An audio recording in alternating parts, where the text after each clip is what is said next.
Je voudrais dire très précisément qu'annoncer le plein conseil de Dieu, c'est une chose qui est vitale. Je me demande si la pauvre condition spirituelle parmi les convertis dans la chrétienté n'est pas due à une prédication inadéquate, tronquée. Les hommes ont peur d'aller trop loin. Et ils disent, prêchez le simple évangile du pardon des péchés, du jugement passé et de l'espérance d'aller au ciel. Ils font de l'individu l'objet de tout cela, au lieu de considérer le conseil éternel de Dieu.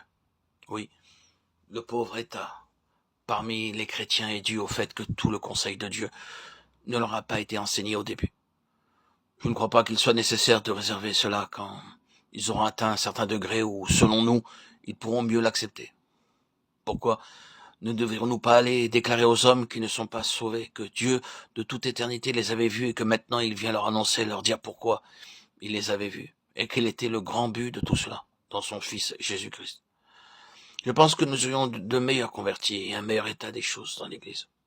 Je crois que les gens seraient qualitativement beaucoup mieux nés de nouveau, dans le sens d'une plus grande profondeur qu'ils ne le sont. Beaucoup sont de très pauvres nouveau-nés, et leur petite enfance s'est beaucoup trop prolongée, beaucoup trop étalée dans le temps. Paul dit aux anciens d'Éphèse, « Je n'ai mis aucune réserve à vous annoncer tout le conseil de Dieu. » Acte 20, 27. Et ce fut avant d'écrire sa lettre aux Éphésiens. Oui, annoncer tout le conseil. C'est la seule garantie pour la croissance. Un autre aspect concernant cette proclamation, c'est que nous devons garder présent à l'esprit que l'évangile est essentiellement quelque chose de divin et de spirituel. Quand Paul parle du mystère de l'évangile, il le fait en relation avec tout ce qu'il dit dans les lieux célestes en Christ. Car les lieux célestes, ce n'est pas simplement une affaire de localisation, c'est lié à la nature des choses. Encore une fois, le problème avec 99% des chrétiens, c'est qu'ils sont si terrestres dans leur chrétienté, liée à la terre, que l'évangile est devenu après tout une affaire temporelle. Pour eux, il s'agit de savoir comment cela affectera les choses ici-bas, dans le temps présent.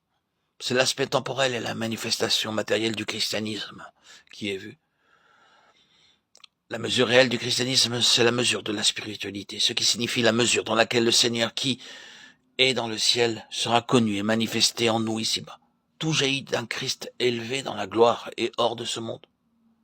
Tandis qu'il était ici-bas, il était limité par toutes sortes de choses, et plus que tout autre, par cette limitation qui émanait de celui qui lui était associé et très proche de lui. Quand il est allé au ciel et que l'Esprit vint, ils ont reçu un merveilleux élargissement, leur permettant de mieux saisir Christ. Ce ne fut plus quelqu'un de terrestre ni de temporel. Il devenait quelqu'un de spirituel et hors de ce monde. Il ne pouvait pas être vu avec les yeux naturels. Il était impossible d'avoir un lien ou de communiquer avec lui autrement que par l'Esprit Saint. C'est une merveilleuse déclaration que Pierre fait dans sa lettre. Vous l'aimez sans l'avoir vu. Vous croyez en lui sans le voir encore. Vous réjouissant d'une joie merveilleuse et glorieuse. 1 Pierre 1,8. Vous ne le voyez pas encore, mais il est très réel pour vous.